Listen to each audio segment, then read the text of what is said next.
And for the final time this season, we welcome you into IGL Weekly, presented exclusively by the Connecticut School of Broadcasting. Give them a call at 1-800-TV-RADIO or log on to GoCSB.com. Alongside Johnny Vornavakis, I'm Sean Brown. The IGL playoffs are in the books, and Johnny, we have all the action. That's absolutely right. Listen, we had a lot of, let's call it nonsense, leading us to this point here, but at the end of the day, we got some IGL football this week, and I'm excited to talk about it. As am I. So we've had some challenges down the stretch in the IGL that prompted a decision to shorten the season and go to the playoffs. To explain that decision, I had an opportunity to speak with the IGL Commissioner, Adam Turkel.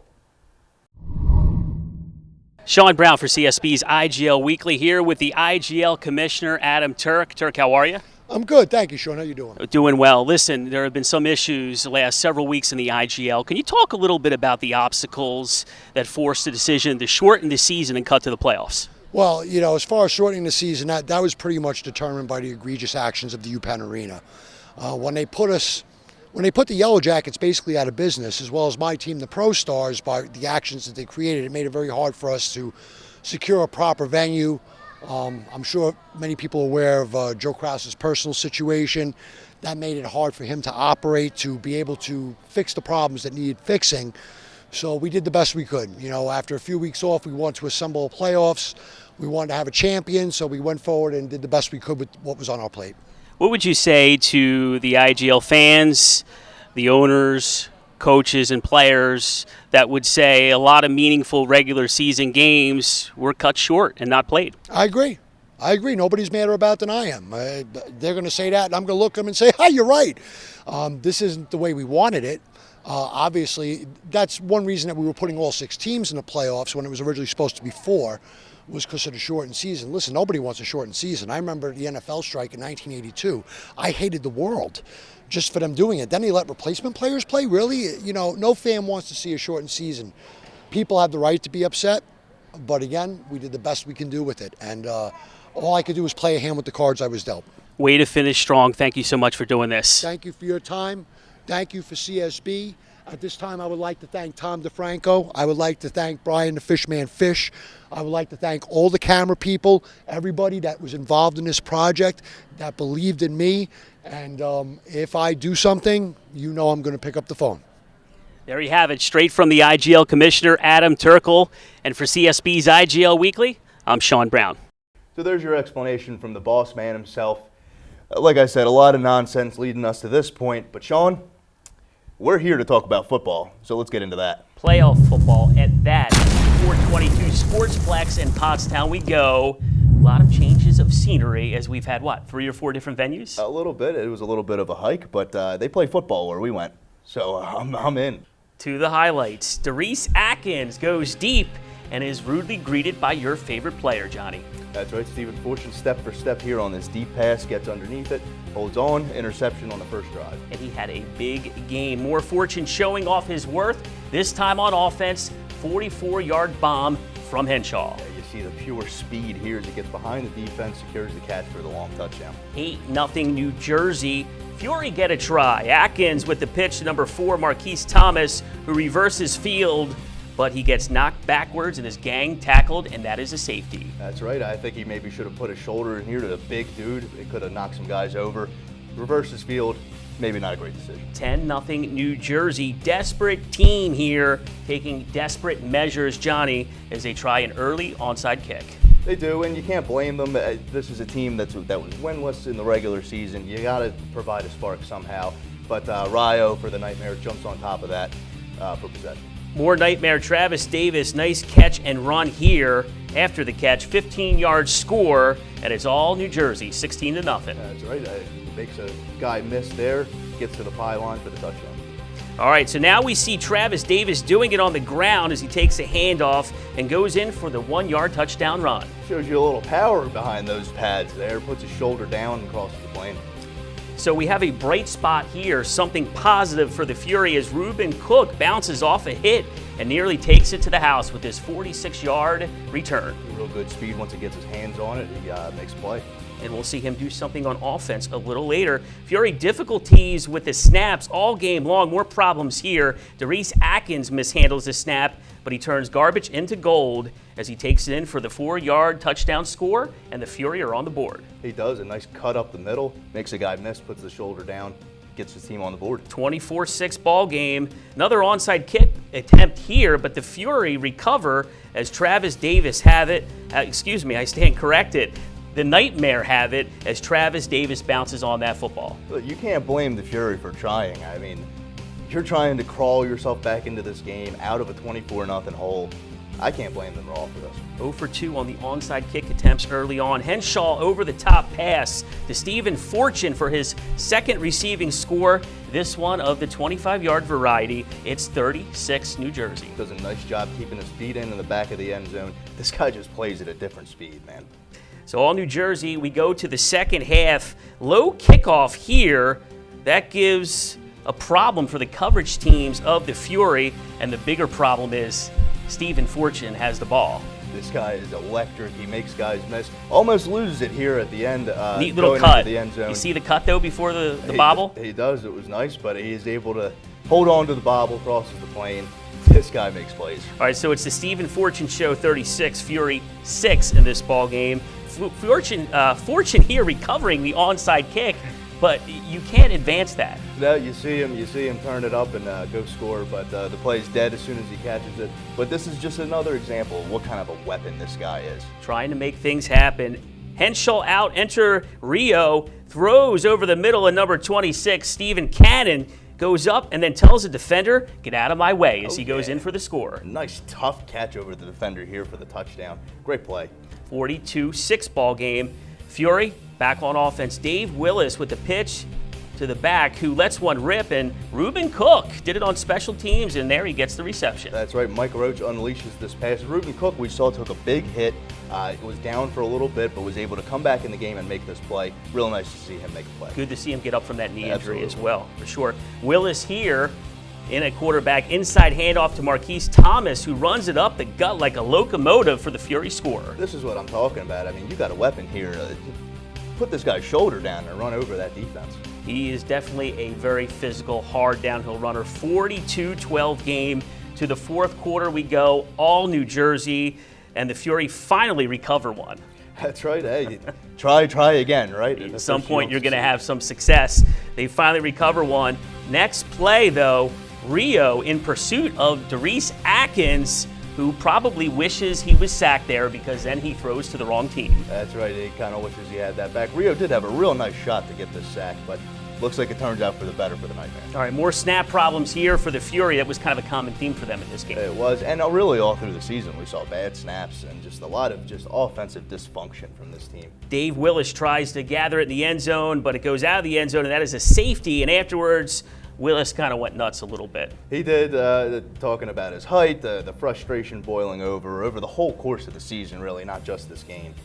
But, yeah, it all comes out here. It's really unfortunate. Willis is a fiery guy. He wants to see his team be competitive and win. Hey, all these guys care. You know what I mean? They care about what they're doing. They don't want to put out bad tape out there, and it's embarrassing. It is.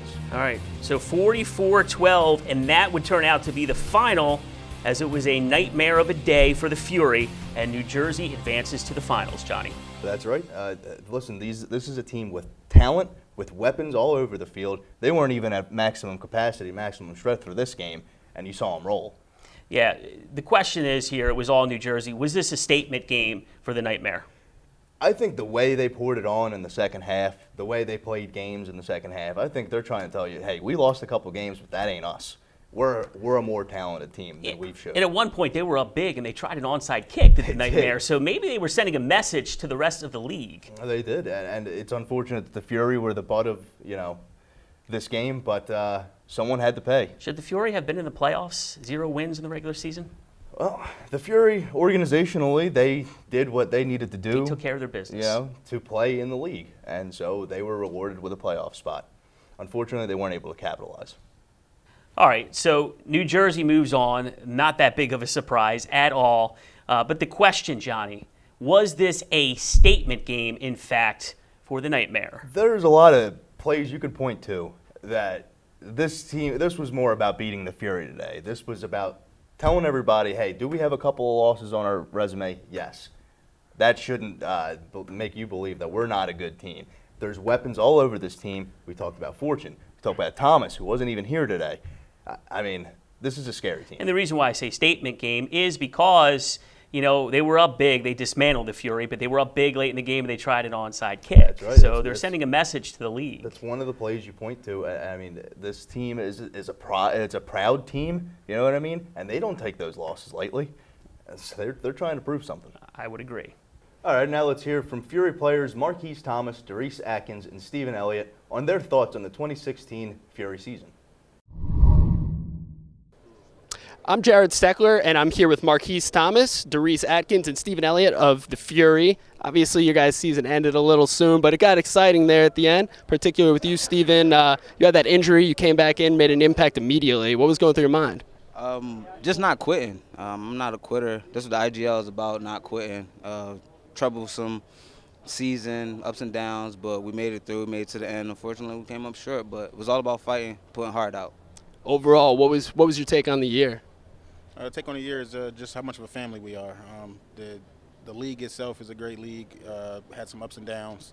We came together though. We is out every week to perform. That's just like our coach said in the beginning of the season. The one good thing about us is we show up. So, anything stand out, a particular memory you think from this year, or maybe just from today? Honestly, the effort that we all put in. Everybody put in the same amount of effort. Like he said, we're all family. We showed up, we played, now it's time. We didn't make the playoffs, but we got next season, so it's time to put work in on off season. All right. Anything else any of you want to add? It was awesome playing with the IGL. Love hitting people, returning kicks, and making catches.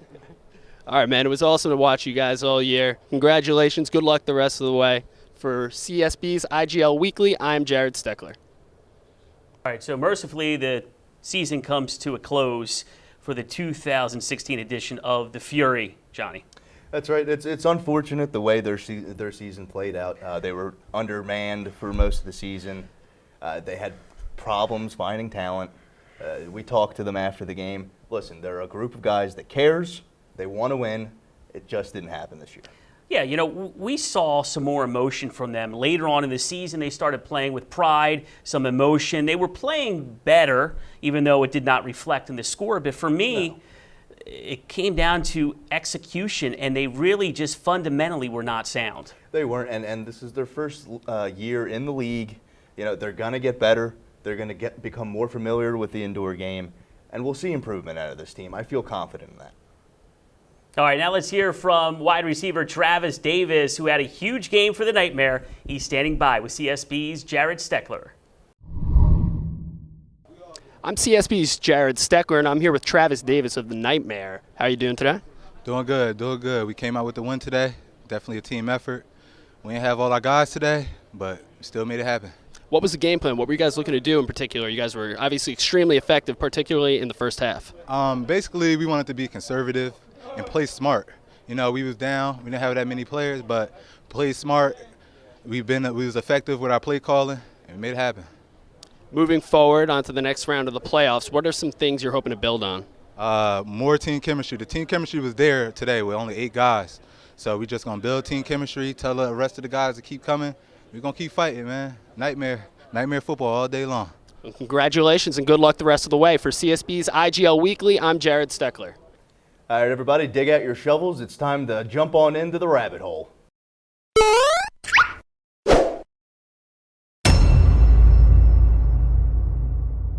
Thank you, guys, and thank you, IGL fans, joining me here down the rabbit hole.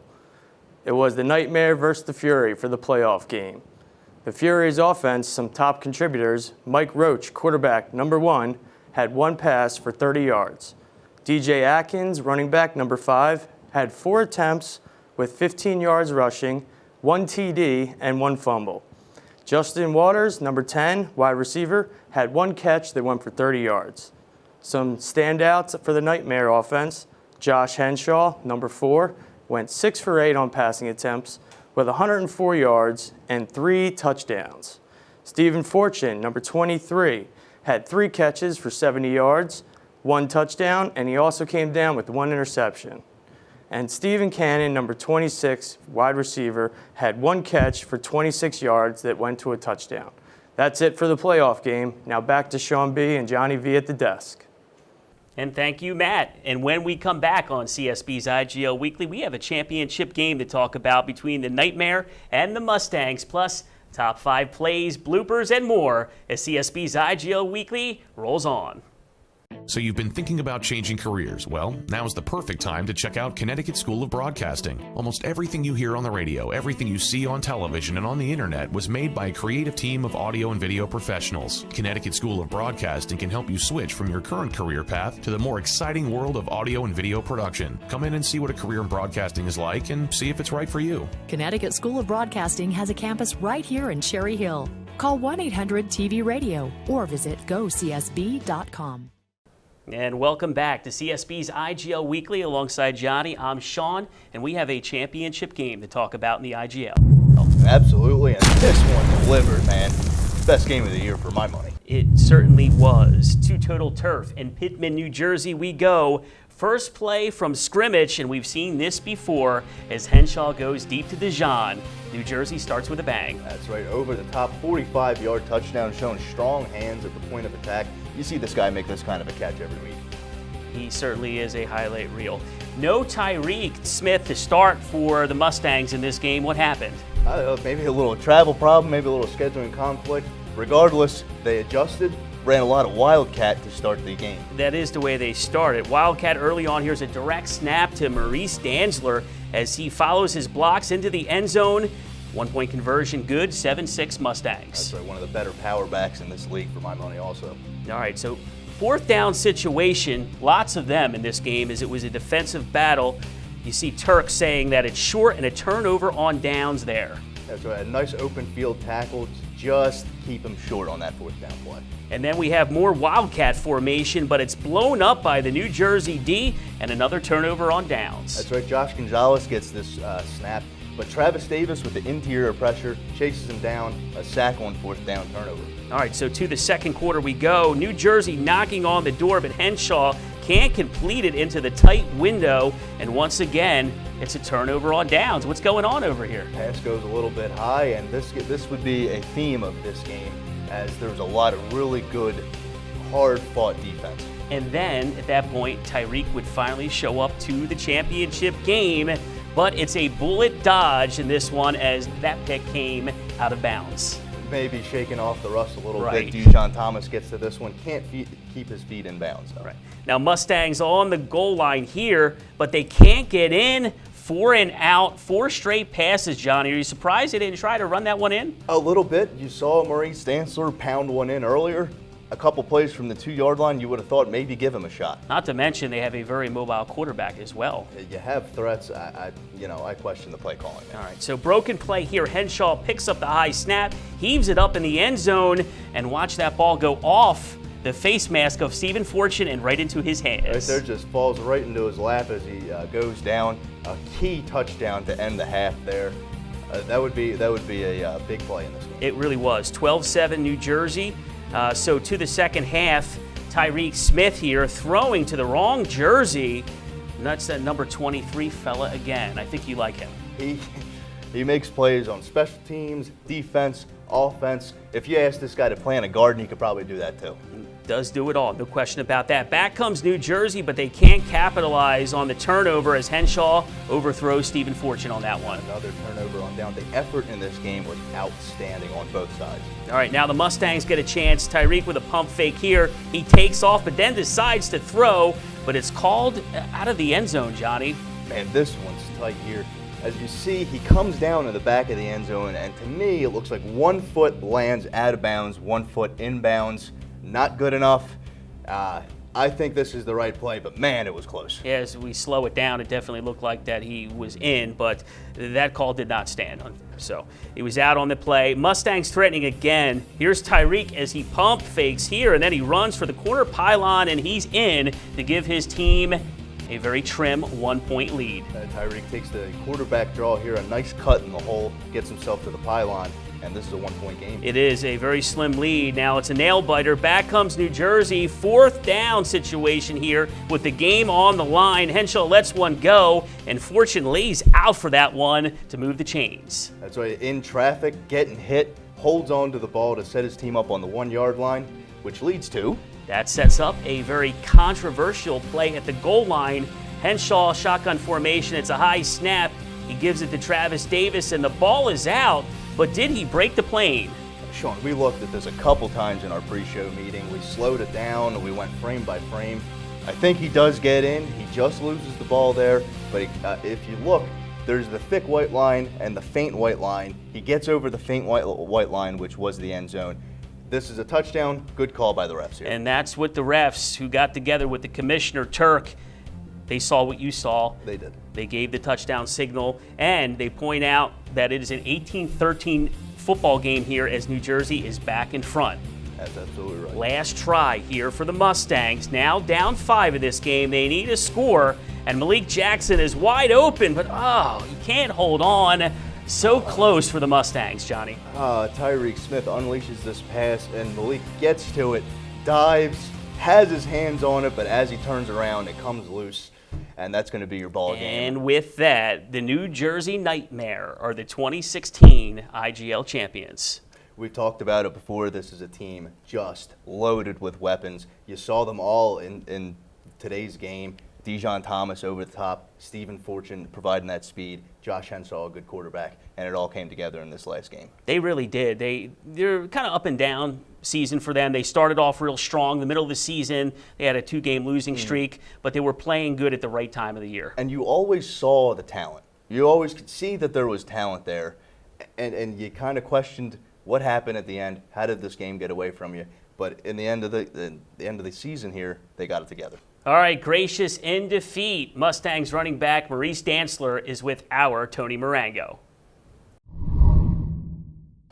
This is Tony Marango with IGL Weekly. I'm here with the Mustangs' own Maurice Dantzler. Maurice, you guys started the game off with a power running game and you had some success, but you seemed to go away from that a little. What was the reason for that?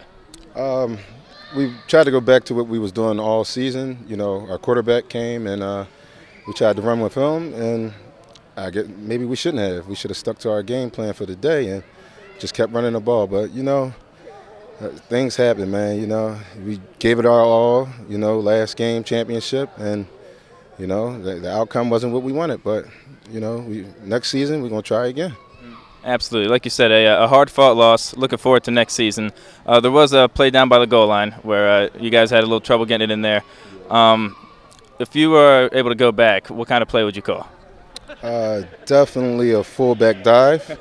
I wouldn't have thrown the ball, or or whatever. Like we should have ran the ball straight up the middle, straight at them the whole time. So, like you win some, you lose some, man. We just gonna hang in there and try again next season.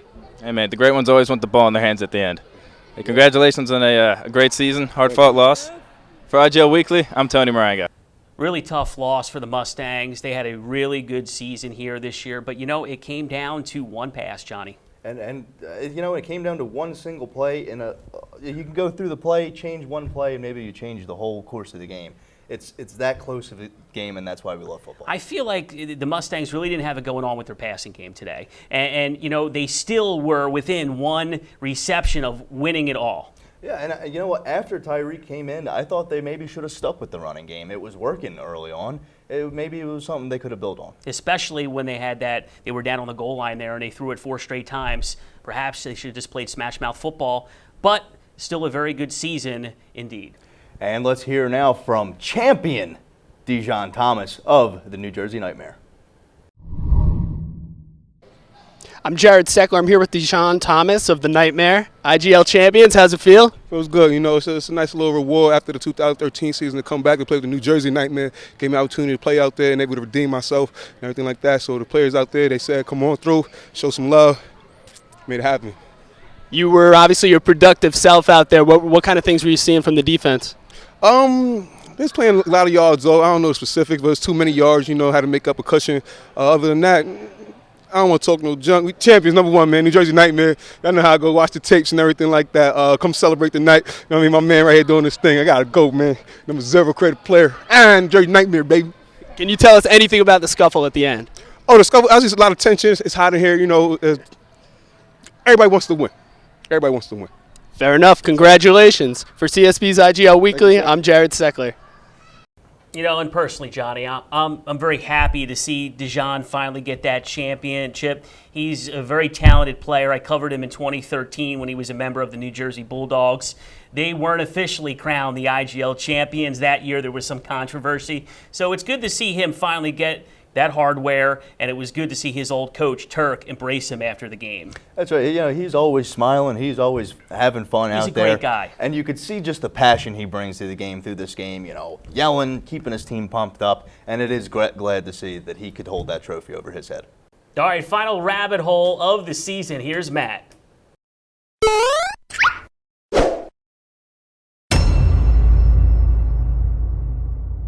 Thank you, Sean B. and Johnny V. And thank you, IGL fans, joining me here for the last segment of Down the Rabbit Hole. I'm Matt Rabbit, bringing you all the key stats. The championship game was the Nightmare versus the Mustangs. Starting with the winning team, the Nightmare. Some key contributors on the offense. #4, quarterback Josh Henshaw, went 8 for 15 on passing attempts with 91 passing yards and 2 passing touchdowns. #14, wide receiver Dijon Thomas, had 4 catches for a total of 70 yards and 1 receiving touchdown. #23, Stephen Fortune, Mr. All-Purpose, had 3 catches for 45 yards, 1 touchdown, and had 1 interception on the defense and a 30-yard kick return to set up the winning score. #1, Travis Davis, had 1 catch for 10 yards, 1 rush for 5 yards, and 1 touchdown. He also led the team with 5 tackles and had 1 sack. The Nightmare only had 2 rushing attempts the entire game.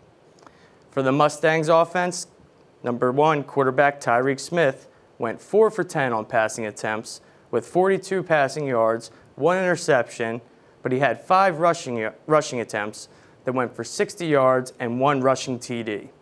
#42, Marvelous Maurice Danzler, had 5 rushes for 22 yards and 1 rushing touchdown to start the game. #7, Bobby Jenkins, who had a tough matchup against wide receiver Dijon Thomas, was able to have 5 tackles leading the team, 2 tipped passes, 1 that broke up a touchdown, and had 1 interception that stopped a 2-point conversion. The Mustangs ran the Wildcat offense for almost all of the first half in absence of Tyreek Smith. That's all the stats for this championship game. I'm Matt Rabbit, your IGL stat man, signing off. If you want to follow me on Twitter, I'm at MattRabbit15. That's Matt Rabbit, 2 B's, 2 T's, 1 5. Now back to Sean and John at the main desk. All right, we'll be back on CSB's IGL Weekly with the top 5 and much, much more as we wrap up the 2016 season. So you've been thinking about changing careers? Well, now's the perfect time to check out Connecticut School of Broadcasting. Discover the exciting world of audio and video production. They have a campus right here in Cherry Hill. Call 1-800-TV-RADIO or visit GoCSB.com. And welcome back to IGL Weekly, and we have something very special for you right now, as it's Tony Marengo time, as he has the top 5 plays of the playoffs. Thank you, Sean and John, for that delightful introduction. That's right, boys and girls, it is time for another installment of the Top 5 here on Tony Marengo Time, TMT for short. Let's get right into things with number 5.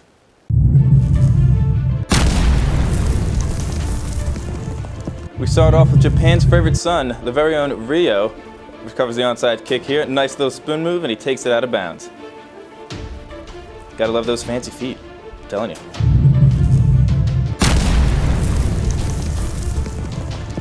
At number 4, we have a little bit of a trickery here, as there's a reverse pass from Mike Roach, and the receiver goes up and gets it. Beautiful snag out of the air.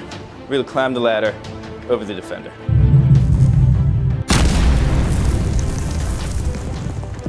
Now the first play from scrimmage in the championship game at number 3 here, Josh Henshaw with a little bit of Dijon mustard action. Just kidding, it's Dijon Thomas. Once again in the end zone. Where else is he going to be?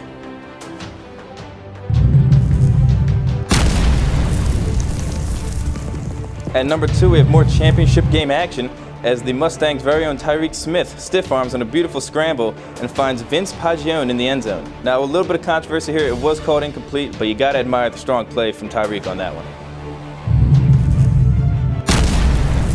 And at number 1, quite possibly the play of the year. At the end of the first half in the championship game, a snap goes over Josh Henshaw's head. He grabs it and launches it all the way down to Stephen Fortune, who makes a beautiful bobbling catch over 2 defenders at the end of the half. It wound up being the difference as the Nightmare would win the championship 18-13. And there you have it. That's the top 5 plays from an exciting playoff weekend in the IGL League. Once again, I just want to thank all the players and the coaches, as well as Adam Turkle, the commissioner, for allowing us to be a part of this and witness some wonderful football. This is Anthony Firm Handshake Marango, sending it back to you. All right, thanks, Tony. A lot of great plays this season, and let's take a look back at all of them with this montage with our very own Jared Steckler. Thanks, John. Thanks, Sean. So the experience at IGL Weekly truly proved to be one to remember. From the player interactions, the feel for the game that you can only receive from the sidelines, these past couple of months will not soon be forgotten. We know not everybody out there was afforded the opportunity to be right in the middle of the action. So that's why we here at IGL Weekly, in partnership with CSB, would like to present to you the very best this IGL season had to offer. Here's a look back.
As we wrap up this IGL season, we'd be remiss if we didn't thank the many people who made it all possible. None more so than Brian Fish and Adam Turkle. Thank you to the men who made up the IGL coaching staff, the officials, and of course the players. Additionally, we here at CSB would like to extend our very best wishes to Joe Kraus and his family. It's been a blast. Now back to you guys. All right, thank you, Jared, for that fantastic piece. And now there's a lot of anticipation for the MVPs of the 2016 IGL season. All right, my MVP, I know you're ready for this, from the Conshohocken Steelers is none other than quarterback Jerry Davis. Now, a little bit of a miscarriage of justice that his team was not in the playoffs. They were undefeated in the regular season, but during that regular season, he made very few mistakes. He did it with his wheels, he did it with his arm, and he also made plays as a defensive back. Jerry Davis is my MVP of the season. And my MVP, this should come as a surprise to nobody that watches this show, Stephen Fortune, number 23 of the New Jersey Nightmare. Offense, defense, special teams, this is your guy. Faster than everybody, more talented than everybody. He'll go up and get the ball. He'll play defense for you. Stephen Fortune, tip of the hat. All right, it's almost time to go, but before we do, very special thanks go out to Brian the Fishman Fish, Tom DeFranco, Dick Robinson, the Connecticut School of Broadcasting, Joe Kraus, Adam Turkle, the IGL, Director Amanda Madden, Assistant Director and Lead Editor Dan Romano, Rich Coleman, and of course, Rick Kersey, and the entire CSB IGL Weekly production team. Well done, ladies and gents. Partner, it's been a pleasure working with you. Absolutely. This has been a fun couple weeks. I'm glad we got an opportunity to watch some football here in the springtime. Thanks to the IGL and all the players for being great, just interacting with the guys. It was a lot of fun. Glad we did this. Certainly was a lot of fun. We're out of time for now, but we hope you've enjoyed IGL Weekly as much as we've enjoyed bringing it to you. For Johnny Vornavakis, I'm Sean Brown. As we leave you today, please enjoy our IGL bloopers. So long, everybody. The best moment of the day for me. Good stuff. Let's right now hear a little bit more. Let's go to our colleague, Amanda.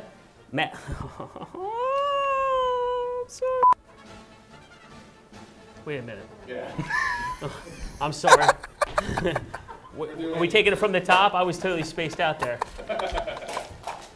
Hey, we just throwing headsets around. I thought this as well. We've seen it all year too, and again, why stop what's working, right? Don't break it. Oh man.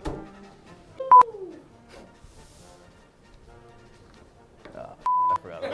Keep it going. Keep it going. Keep it going. Keep it going. Keep it going. For week 3, we look forward to those matchups next week as we look to continue to take it to the next level.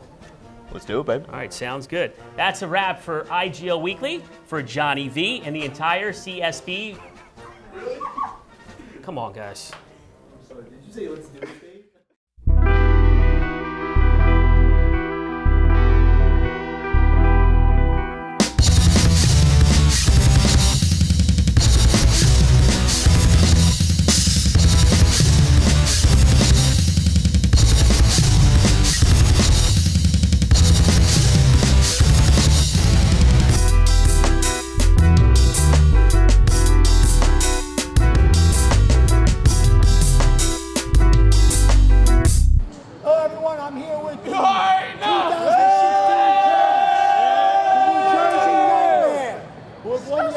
Championship in a tight game. 18-13. I want to congratulate the IGL champs, Nightmare first-year team.